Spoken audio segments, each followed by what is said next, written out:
Saludos. U luistert of kijkt naar Award TV. Vandaag gaan we met laat ik het maar zo zeggen, een van de bandleden van West End Soul Revival spreken, aangezien ze een nieuwe single hebben uitgebracht. We gaan vandaag met een bekende artiest spreken die bekend is in Nederland als Leslie Vaughan. Leslie, welkom. Oké, Lutsen, ik vind het echt fijn dat je me uitgenodigd hebt om mijn woorden te richten tot de mensen in Nederland en de mensen, laten we zeggen, Antillen. Ja, Caribisch. Dank nogmaals voor die mogelijkheid. Ja, Caribisch Nederland, want we volgen jullie vanuit Nederland.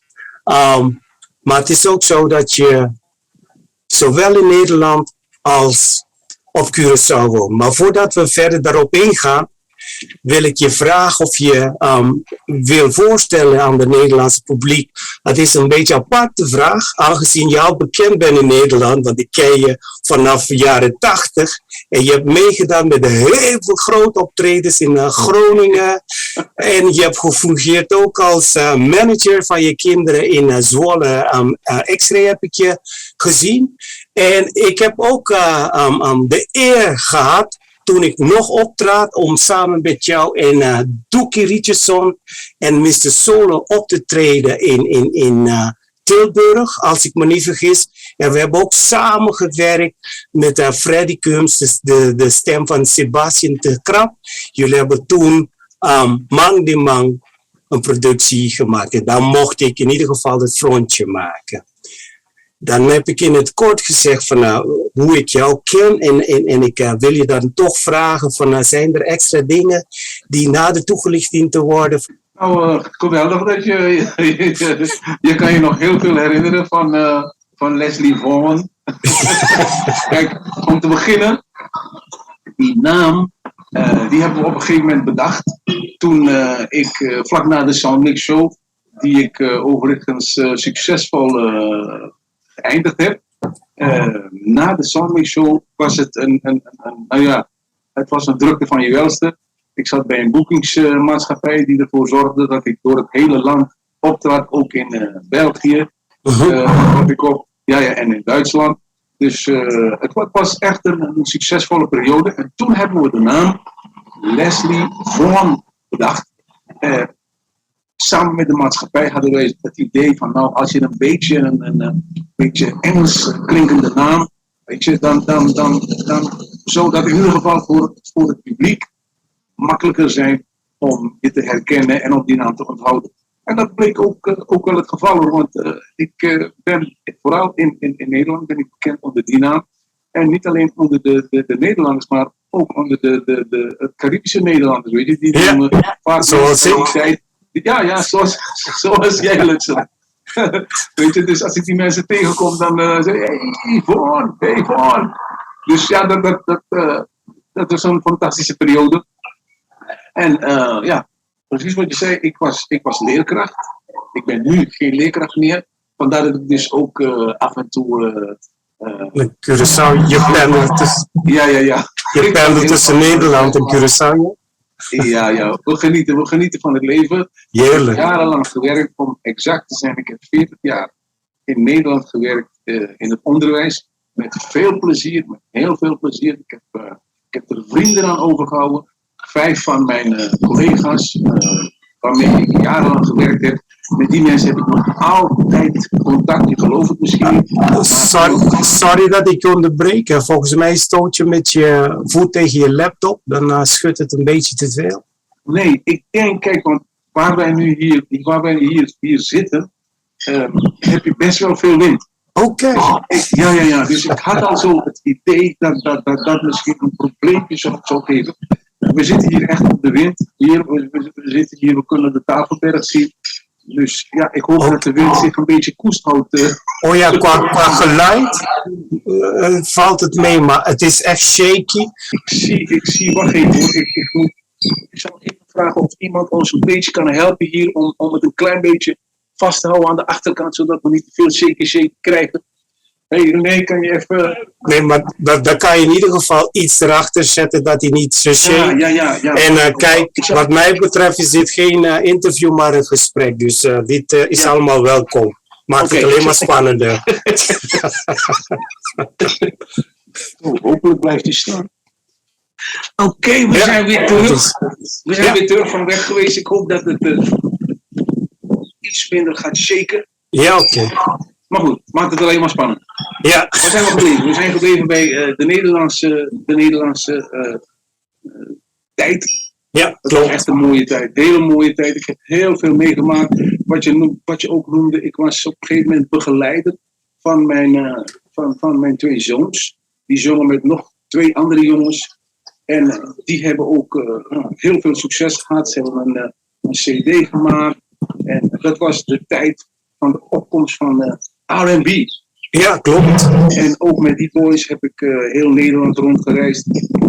Ik heb, maar goed, misschien ga ik nog iets te snel. Ik heb met Tony Sherman, heb ik met de groep Reality, hebben we nou eigenlijk heel Europa doorgereisd. We zijn naar Frankrijk gegaan, we zijn naar Italië gegaan. En we hebben de Atlantische Oceaan hebben we overgestoken en we zijn beland in Suriname, Venezuela, Bonaire, Aruba, Curaçao. Weet je, ja, het was gewoon een fantastische tijd. Ja. En wat ik ook leuk vind, nu dat je Tony even noemt. Je ziet er heel goed uit. Nog steeds met dezelfde goddelijke lichaam. Huh? Hoe heb je dat voor elkaar gekregen? Je bent inmiddels met pensioen, maar je ziet er fit uit. Dus, jullie zijn ook altijd op de bühne goed gekleed. Want toen ik je ook in X-ray tegenkwam, was het echt $1 million suit had je. Ja, kijk, luister, weet je, kijk, op Curaçao had ik dat minder.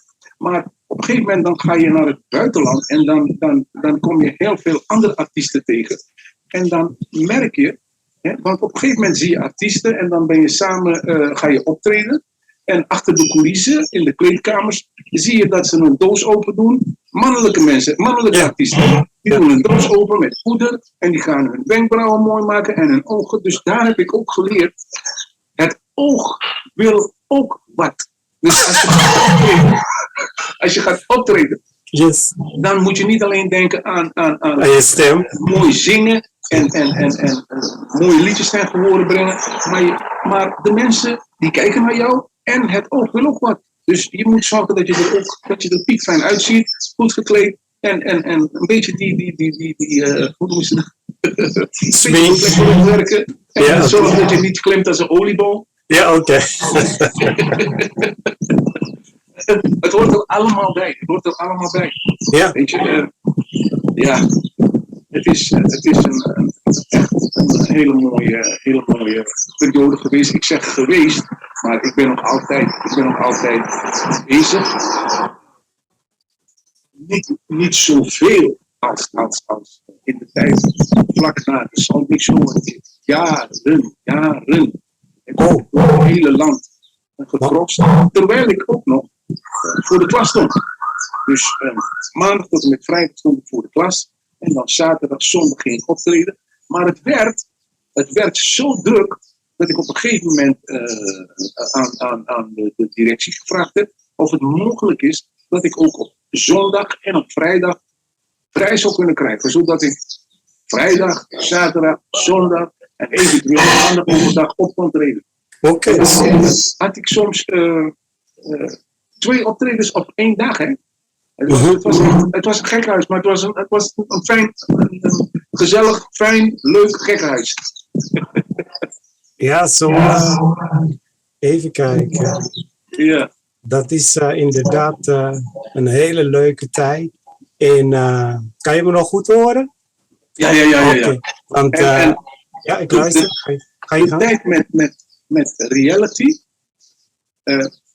nou, daar hebben we zoveel meegemaakt. We hebben opgetreden in Zuid-Frankrijk, in Cannes. Daar was het filmfestival van Cannes. Volgens mij hebben ze dat nog steeds jaarlijks. Filmfestival van Cannes.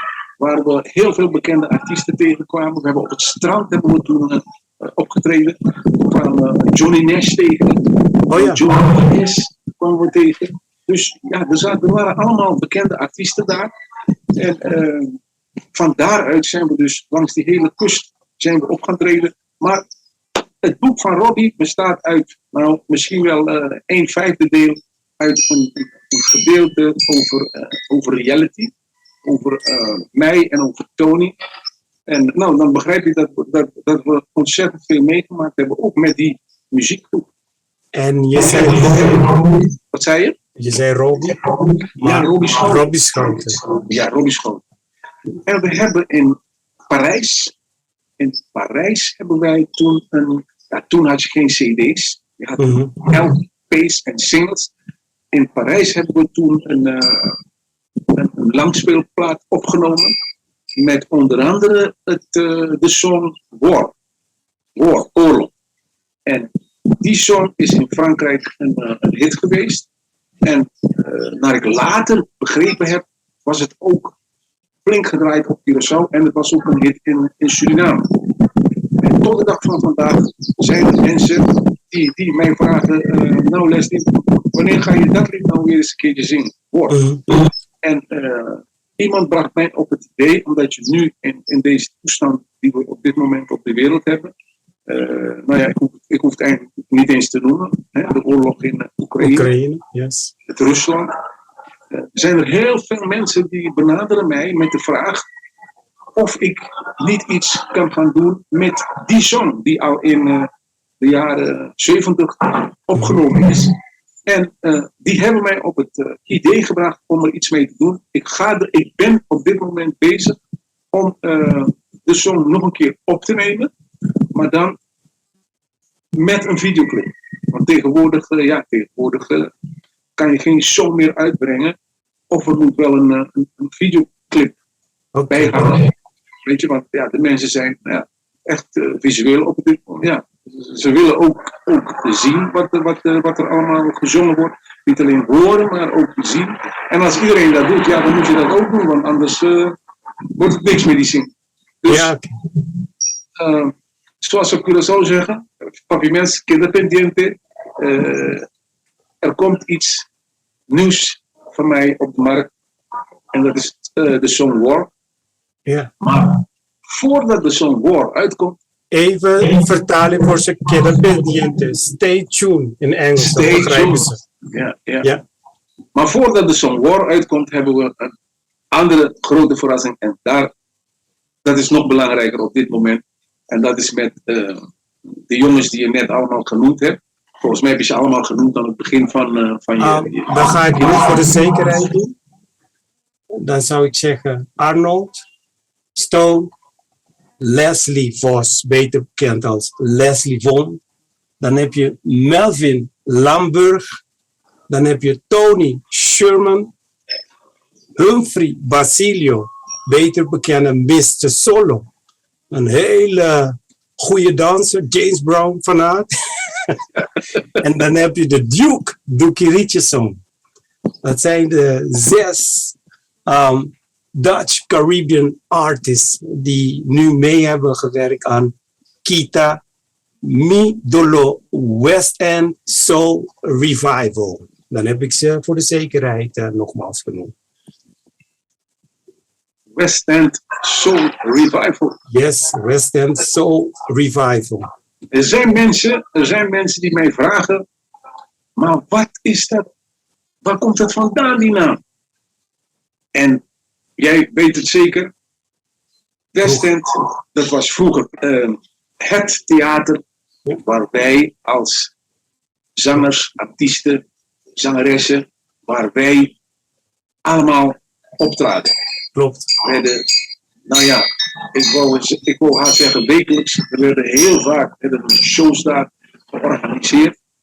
En die waren heel goed bezocht. En op een gegeven moment dachten wij als zanger uit de jaren 70, dachten de mensen, ja, we zijn begonnen in de jaren 70. Maar al die zangers die je net noemde, die zijn nog steeds actief. Ja. En wij dachten op een gegeven moment, weet je, waarom niet de hoofden bij elkaar, de koppen bij elkaar steken. En dan kijken wat kunnen we nog doen. Wat kunnen we doen om onze mensen, waar we heel dankbaar aan zijn. Die mensen hebben ons immers in die jaren gemotiveerd. Ze zijn naar onze feesten gekomen, geapplaudisseerd. Dus waarom niet de koppen bij elkaar en iets doen. CD's maken, songs maken. En dan weer naar Caribisch Nederland komen om hier presentaties te houden. Ja, want... hier op Curaçao. We hebben er 1 in Nederland gedaan, in Rotterdam. En op dit moment zijn we heel druk bezig met het opnemen van een video. De song hebben we al gelanceerd. Die is eergisteren hebben we die gelanceerd. En op dit moment zijn ze naastig bezig met het maken van een videoclip. Ja. En dan ga ik, sorry dat je gaat interromperen.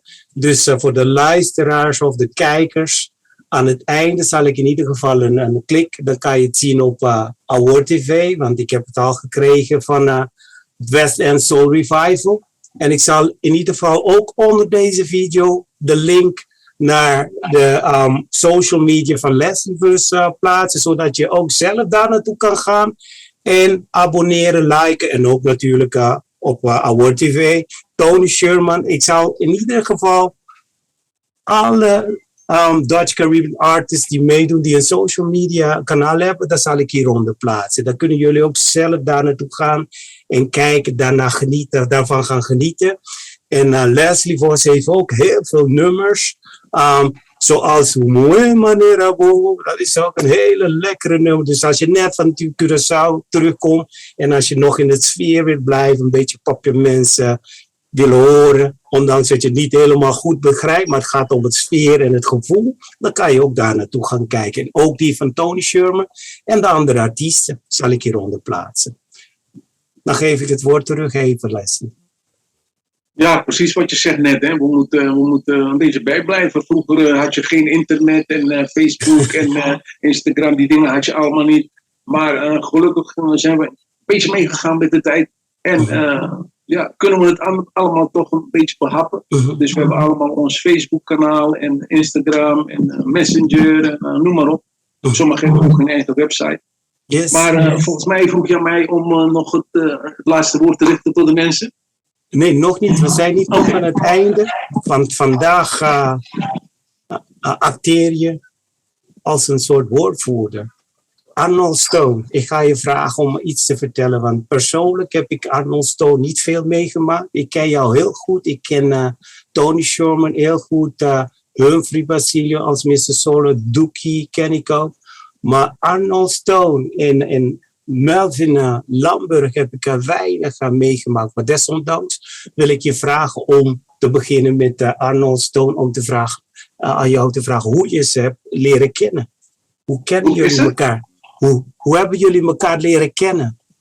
Wie, Arnold Stone en ik? Ja, bijvoorbeeld. Oh kijk, Arnold Stone, ja. Arnold Stone. Nou, laat ik beginnen bij wat hij 3 jaar geleden hier teweeggebracht heeft. Hij heeft op een gegeven moment komt hij het podium op in Avila Beach Hotel. Yes. En hij begint te zingen. En die stem van hem is nog steeds zoals het was in die tijd. En hij krijgt een staande ovatie. Weet je, want hij heeft best wel een zware stem, een beetje opera-achtig. En die stem hebben de mensen in geen tijden hier op Curaçao gehoord. Maar hij heeft ze tot staan gebracht. Ze zijn gaan staan en ze hebben voor hem geapplaudisseerd op het moment dat ze die stem hoorden. En Arnold Stone, die ken ik ook vanaf de jaren 60. Hij zong toen hier, hij was heel populair. Hij is op een gegeven moment naar het buitenland gegaan. Hij is eerst naar Venezuela gegaan en daar heeft hij opgetreden. Hij heeft in films opgetreden. Daarna is hij uiteindelijk beland in Italië. En in Italië heeft hij een hele mooie dame ontmoet. En daarmee is hij uiteindelijk getrouwd en heeft hij kinderen.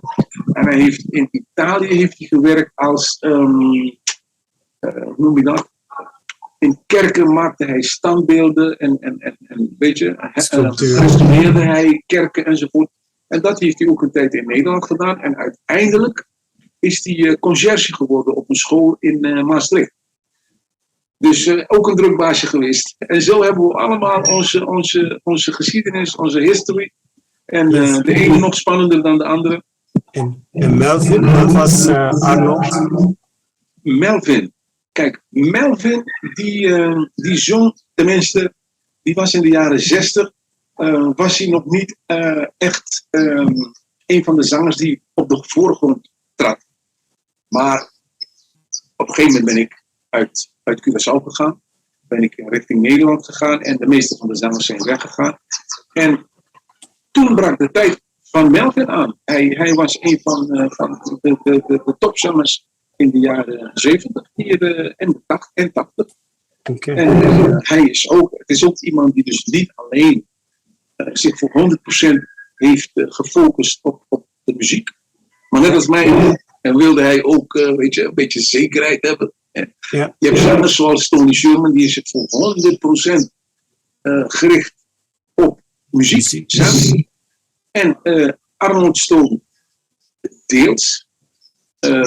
Maar Melvin is ook lange tijd in het onderwijs, of nog lange tijd, hij heeft ook in het onderwijs gezeten. Dus hij heeft zijn muzikale carrière heeft hij gecombineerd met die job. Oké, als leraar. Ja, Dus hij en volgens mij is hij nog altijd bezig als ZZP'er, maar dat doet hij dan van huis uit. Oké. En is dat je kleine broertje, net als Tony, of is het een leeftijdgenote? Nou, nee, dat is zo. We zijn bijna allemaal leeftijdgenoten. Ik zal de leeftijden niet noemen. Nee, maar allemaal, als je ze ziet, ze zijn nog fit, weet je. Ik bedoel, ik ga nog altijd 3 keer per week ga ik naar de fitness. Ik loop heel erg veel, ik zwem heel vaak hier op Curaçao aan het strand. En zo zijn ze allemaal nog actief bezig. En Tony is, even kijken, 6 jaar jonger dan ik. En je hebt anderen die zijn 2, 3, 4 jaar ouder dan ik. En dus het zit allemaal een beetje bij elkaar. Vandaar dat we ook het best wel fijn hebben met elkaar. Weet je? We kunnen het best wel goed vinden met elkaar. We communiceren lekker. Het is bijna nooit er is nooit een wrijving, problemen, toestanden. Je weet, als je met de muziek, want de mensen zien altijd de buitenkant. Ja. Het is niet allemaal goud wat er blinkt, of ik weet niet precies hoe ik dat zeg. Weet je, dus je hebt overal wel eens wat. En ook in de muziek heb je dat. Maar ik moet zeggen, West End Soul Revival, die boys, ze verstaan allemaal het socializen. Dus mijn vertaling is not everything that glitter is gold, but this one well. No.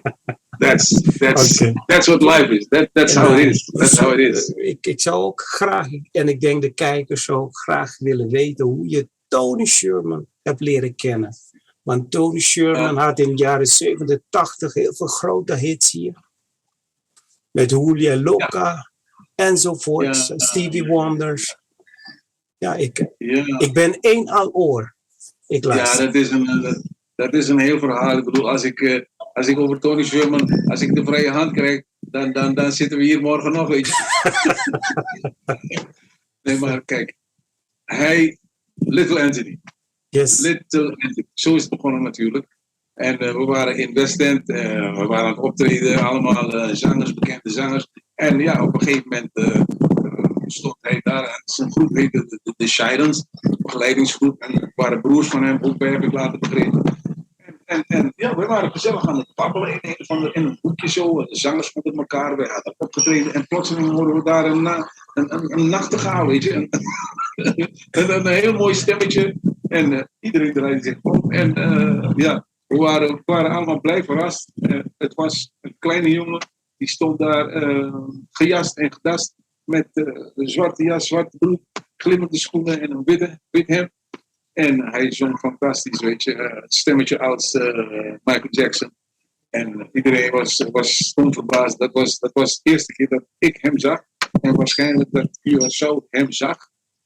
Ja. En dat was het officiële begin van Little Anthony. En later natuurlijk uitgegroeid tot Tony Sherman. Die uiteindelijk, net zoals ik, in Nederland beland is. En samen hebben we met Groep Reality heel veel meegemaakt. Zoals ik al gezegd heb, in Parijs een langspeelplaat opgenomen. En toen het een beetje afgelopen was met de Groep Reality, toen is Ronnie Schouten met Tony Sherman doorgegaan. En ik ben mijn studie af gaan maken. Ik ben dus leerkracht geworden, ben naar Utrecht gegaan en daar heb ik jarenlang op onderwijs gewerkt. Maar Tony Sherman is dus met Ronnie Schouten verder gegaan. En ze hebben heel veel songs opgenomen. Ik heb zelfs ook nog een uitnodiging gekregen van Tony Sherman om af en toe de studio met hem in te gaan, wat koortjes in te zingen voor hem. Zijn broers waren ook aanwezig. En ja, wat later gebeurd is, dat is history. Hij heeft met Stevie Wonder heeft hij opgetreden. En bekende Nederlandse zangers, zangeressen, Julia Loco. En hij heeft verschillende top 40 hits gehad in Nederland. Ondertussen is hij natuurlijk ook aan de slag gegaan op Curaçao met Nederlandstalige songs. Met Daddy Brokken. Nou, kent, heel Caribisch Nederland kent hem daarvan. Want de song die ze toen zong, de LP die ze toen opnamen, werd hier Caribisch Nederland een wereldhit. Ja. Dus ja, en ook hij is nog steeds heel actief bezig. Ja. Mm-hmm. En je was Julia. En hij is een goede vriend van mij gebleven.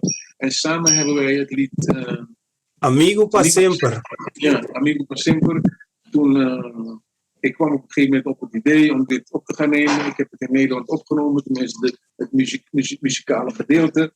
En toen had ik zoiets van, heb ik trouwens opgenomen bij mijn zoon, Ryan. Okay. En toen moest ik alleen even nadenken, met wie ga ik dit liedje zingen? Hè? Want ik wou wel met z'n tweeën zingen. En toen dacht ik gelijk aan Tony. Maar ja, Tony is niet in Nederland.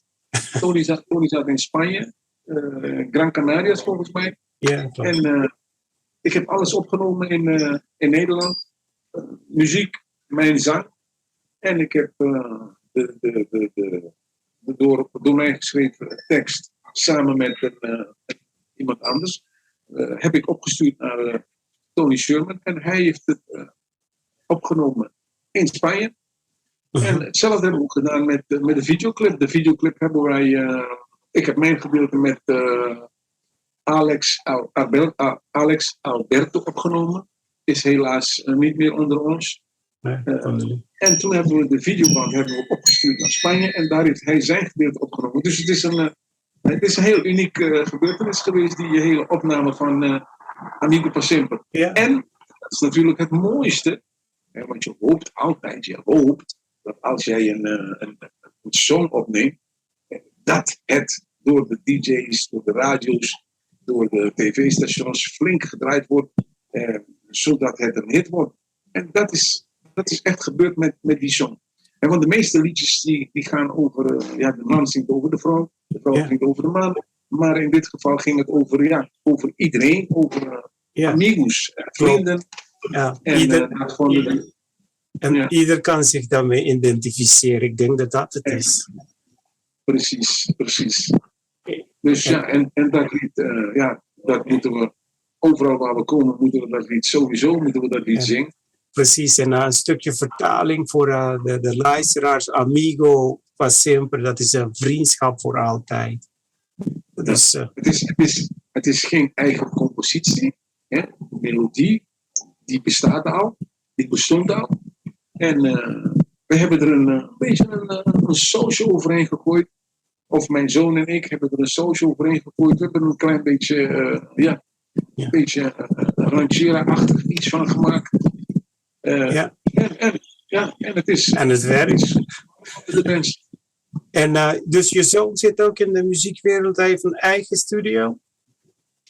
Mijn zoon? Ja. Ja, dat over mijn zoon? Ja, Ja, die heeft een eigen studio gehad. Dat heeft hij allemaal verkocht. Samen met zijn broer. Heeft hij de zoon heel Nederland doorgetrokken. En die hebben ook wat centjes verdiend. En van die centen hebben ze uiteindelijk alle apparatuur voor de studio gekocht. En dat heeft hij nog steeds. Oké, dat is leuk. Maar die zoons van mij hebben wel ook voor zekerheid gekozen, net als mijn vader. Ze hebben wel veel gezongen, maar ze zijn wel doorgegaan met hun studie. En dat hebben ze afgemaakt. Dus, ja. Ook leren als papa? Nee. Ze hebben mijn sporen, ze hebben mij niet opgevolgd. De ene die is hoe noem je dat? Hij zit in een bedrijf dat tegels verkoopt en plavuizen. Ja. En die andere is een tekenaar. Hij werkt bij een ingenieursbureau en hij maakt allemaal tekeningen. Ja, werkvoorbereid, architect. Oké. Ja. Bouwkundige, oké. Werkvoorbereid, architect. Ja. Precies. Ja, dat is leuk. Maar ze hebben wel nevenactiviteit. Dat is ook altijd leuk, net als papa toch? Min of meer. En dat maar ik mag niet vergeten om te vertellen dat ik ook een dochter heb. Oh, oké. Ja. Ik heb ook een dochter. Een hele lieve dochter. En die heeft ook best wel ver geschopt. Ik weet niet hoe ik het moet noemen, maar die is constant met de hele wereld bezig. Ik ga die naam niet meer van het bedrijf, maar het is een heel groot bedrijf. Die zit over de gehele wereld. En zij is dan bezig met allerlei gesprekken met Japan, met China, met Amerika. Nou, met de... Moet ik dan zeggen, marketeer? Ik ben nieuwsgierig, accountant, Oké, maakt niet uit. Hij heeft in ieder geval een leidende functie binnen het bedrijf waar ze nu is. En, best wel druk. Dus dan hebben we te maken hier met een hele trotse papa. Ik zie je glunderen. Ik ben toch wel een trotse vader. Ja, dat is heerlijk. Heerlijk.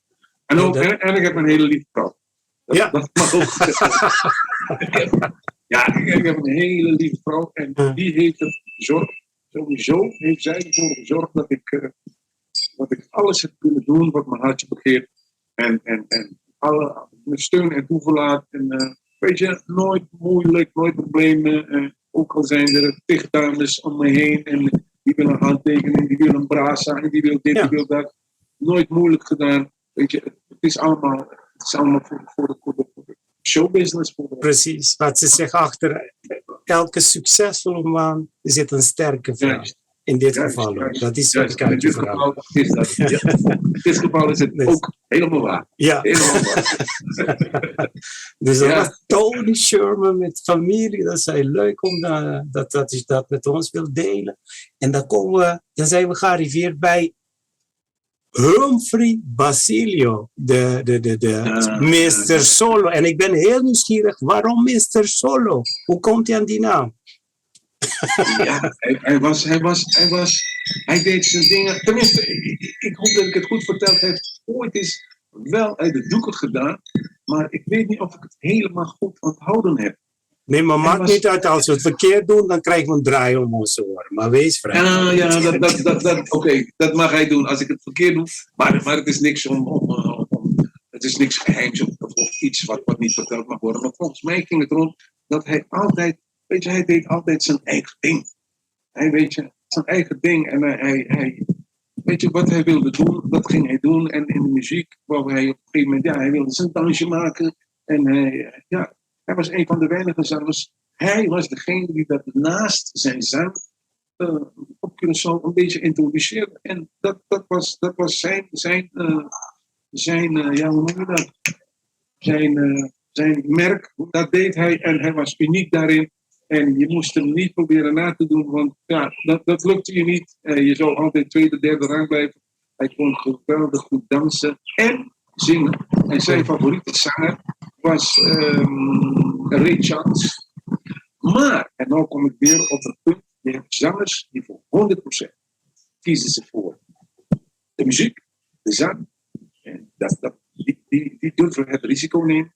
En je hebt daarnaast de anderen die niet helemaal het risico durven nemen om voor de volle 100% de muziekwereld in te gaan. Maar, net als wat ik gedaan heb, ik heb het altijd wel heel serieus genomen, de zang, de muziekwereld. Zo heeft hij dat ook heel serieus genomen. En hij is naast zijn dagelijkse werkzaamheden, is hij altijd blijven zingen. Vooral in het weekend. Hè? Ja. En dan vraag je natuurlijk, maar wat heeft hij dan gedaan? Nou, geloof het of niet, hij is aan de top gestaan bij een groot ziekenhuis hier in Nederland. Ja, als manager. Ja, dat heeft hij ook een jaar of 40 gedaan. Hij is nu ook gepensioneerd. Maar nou, het is geen domme jongen. Laat ik het zo zeggen. Absoluut. Nee, hij heeft vergeschot. Hij heeft vergeschot. Hij heeft gekozen voor deels zang, deels dit. En heeft op allebei de terreinen heeft hij het heel ver geschot. En ik heb de laatste tijd vaak gesprekken met hem. Hij is heel bekend geweest in Nederland, in Frankrijk, in Italië, vooral in Spanje, Gran Canaria. Want hij heeft daarvoor gekozen.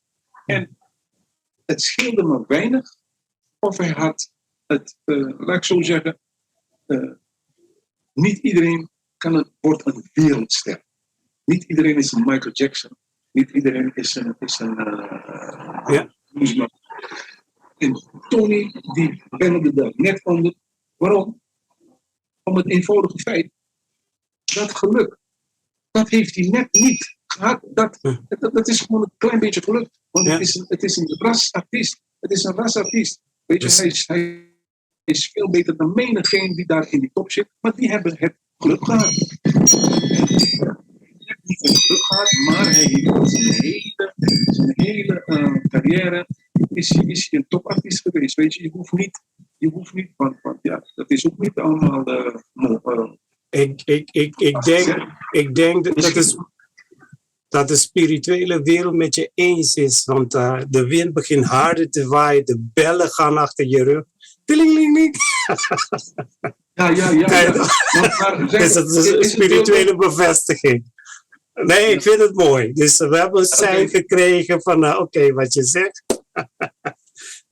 Ja.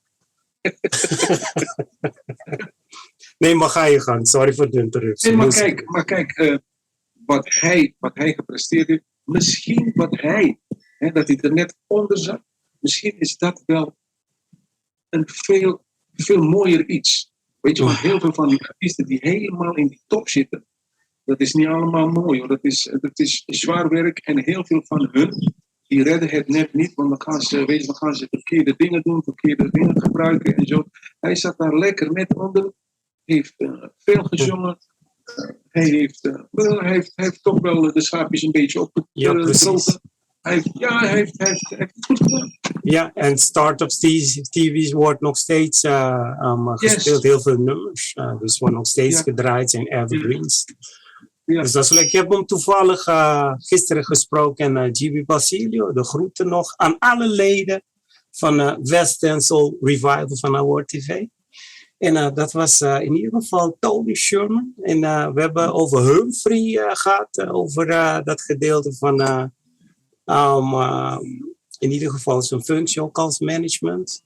En we hebben nog niet over zijn dans gehad, want hij kan ook een mooie spagaat doen. Nog steeds. Ja, ik zat volgens mij was het eergisteren, omdat ik nu op dit moment toevallig bezig ben met het plaatsen van alles en nog wat op mijn YouTube kanaal. En ik zag een filmpje voorbij komen waarbij hij, en dat is misschien 7 jaar geleden, waarbij hij optrad.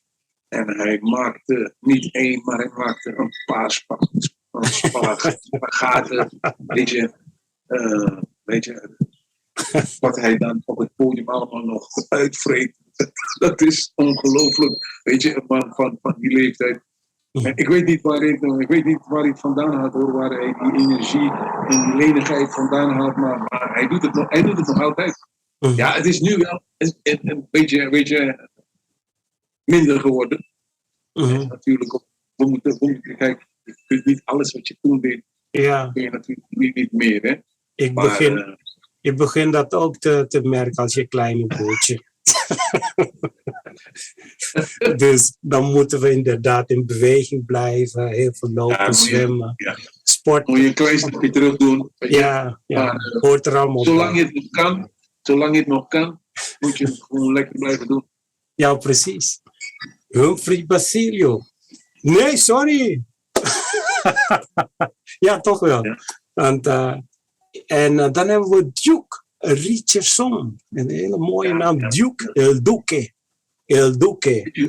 Weet je, Luxon, nu dat je mij vraagt om iets te vertellen over de verschillende zangers, merk ik dat we toch best wel goede vrienden zijn van elkaar. Weet je, want we hebben zoveel aan elkaar verteld in de afgelopen jaren.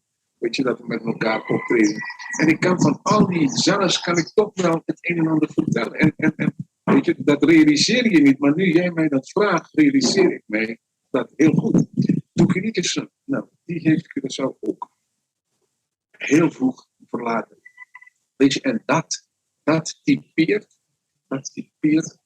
de artiest. Want op een gegeven moment ziet Duke ook, nee, ik ga het hier op de Antillen, op Curaçao, ga ik niet datgene bereiken wat ik wil bereiken. En toen heeft hij het besluit genomen om naar het buitenland te gaan. Weg. Wij houden allemaal van Curaçao, maar toch, om het te maken, om het te bereiken, ja, dan neem je de stap. En het is niet makkelijk, want je moet iedereen achterlaten, ook hij. Moest zijn familie, vrienden, kennissen, vader, moeder, noem maar op, moest hij achterlaten voor het grote doel. Hij wilde bekend, hij wilde voor het groot gaan, niet voor minder. En dat is ook hem voor een groot gedeelte gelukt. Ze zijn naar Amerika gegaan, ze zijn naar Mexico gegaan, ze hebben getoerd. Als je die verhalen hoort die hij vertelt, hoe mensen daar reageerden op hun muziek, ja. Dan zou ik gewild hebben dat ik daar op dat moment ook bij was. En uiteindelijk, en dat is niet zo lang geleden hoor, is Duke ook verkast naar Nederland, waar hij tot de dag van vandaag, nog altijd flink optreedt, meestal met live bands. Hij is een heel goede entertainer, behalve zingen, kan hij ook heel goed mensen entertainen. Dat is ook heel belangrijk. En hij doet nog altijd zijn ding. Nog altijd. Hij was een van de mensen die op Curaçao met bandjes optrad, maar niet met lege handen. Hij had altijd had hij zijn gitaar in zijn hand. En hij zong. Hij was dus zowel bandlid als zanger.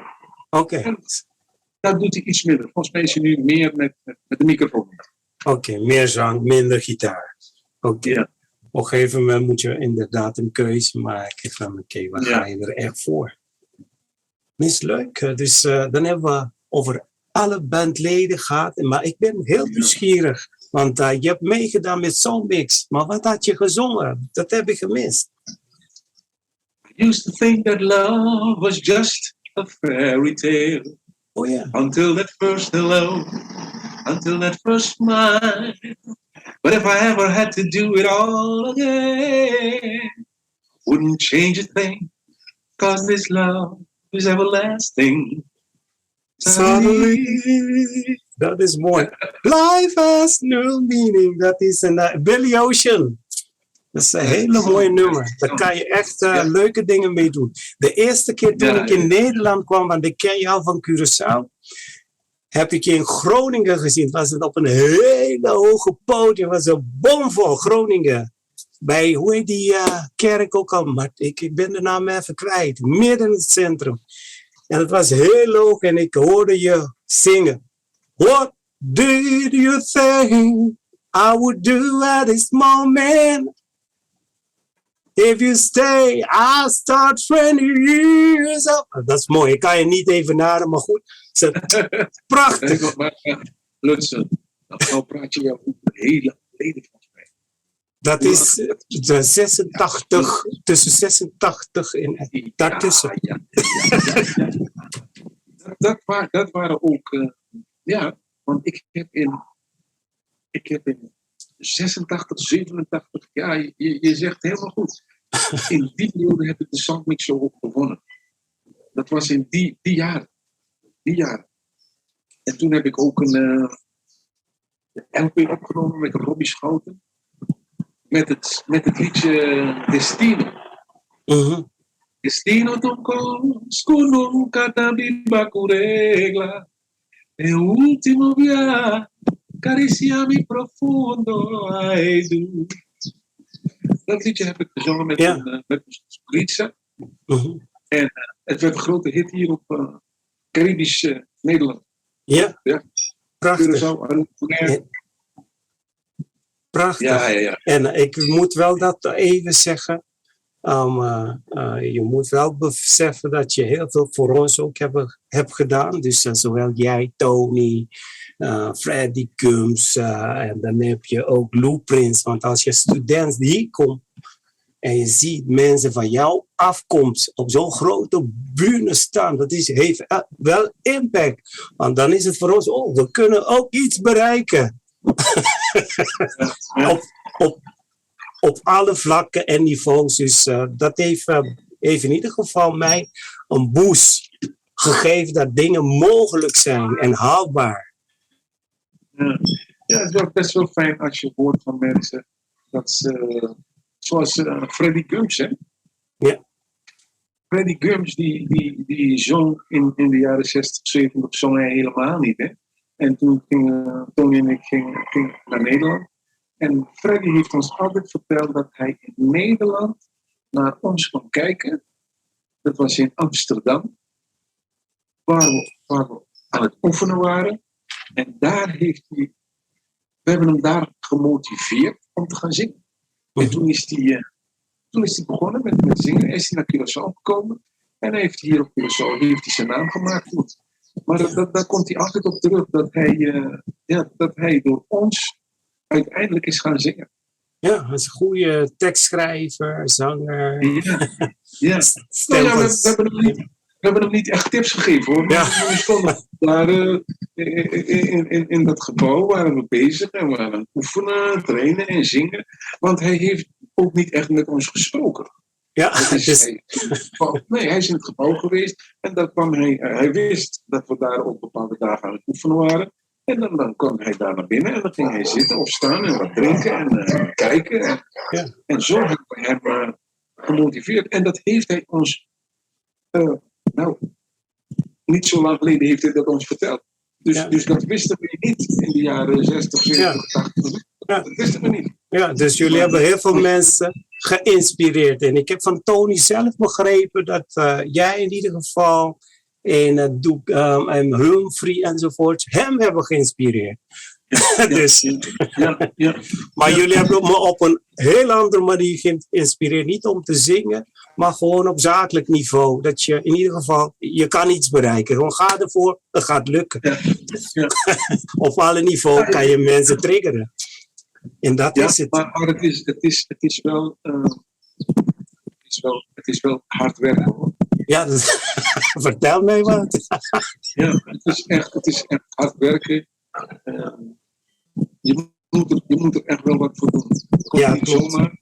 En het gaat alleen maar lukken als je het ook leuk vindt.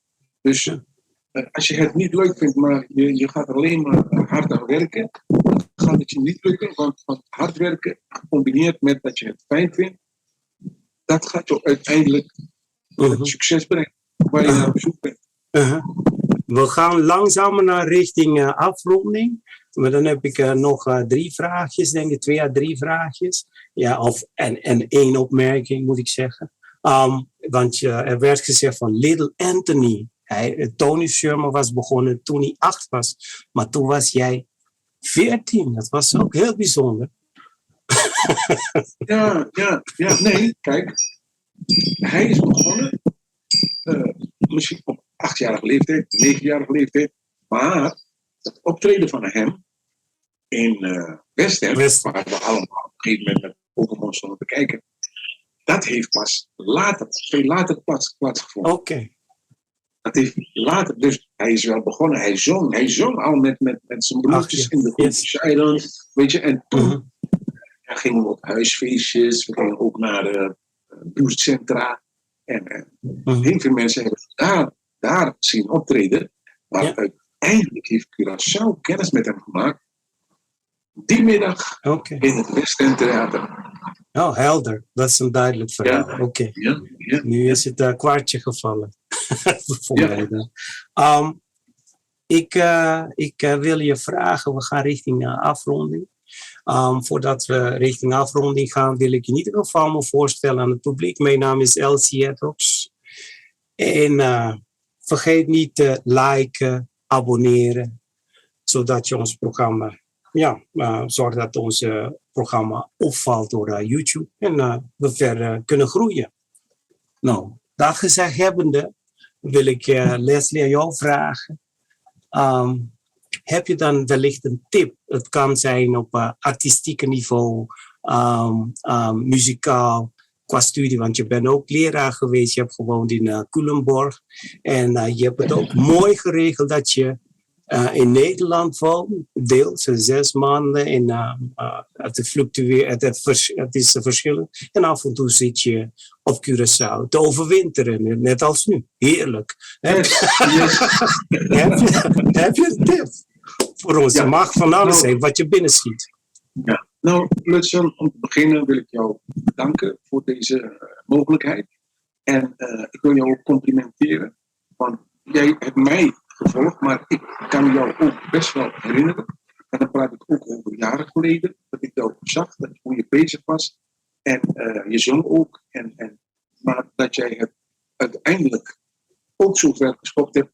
Dat je je eigen programma hebt. Dat je je eigen Aboor TV, je eigen tv-programma hebt.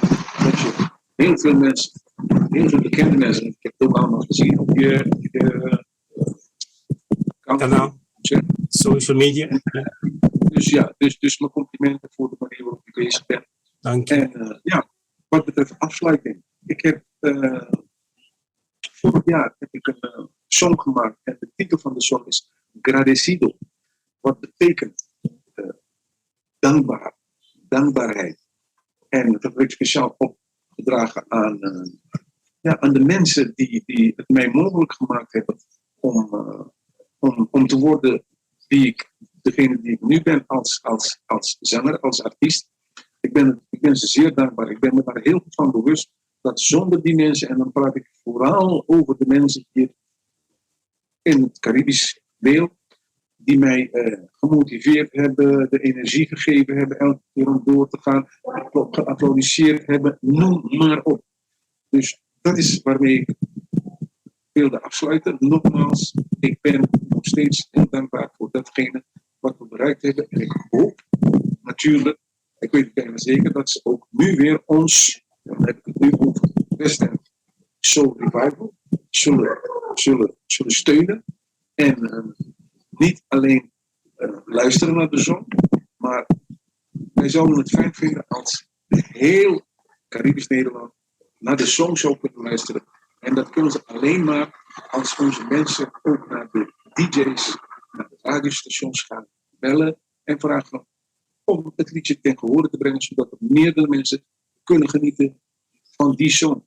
Want ik vind dat deze artiesten, Arnold Grotestad, Dougie Richardson, Humphrey Basilio, Melvin Landau, Tony Sherman, dat die artiesten het best wel verdienen om gesteund te worden. En in dit geval, we kunnen hoog en laag springen. We kunnen nog zo mooi zingen als we hebben willen. Maar als de DJ's, als de radiostations, de tv-zenders de song niet draaien, ja, dan is het helaas.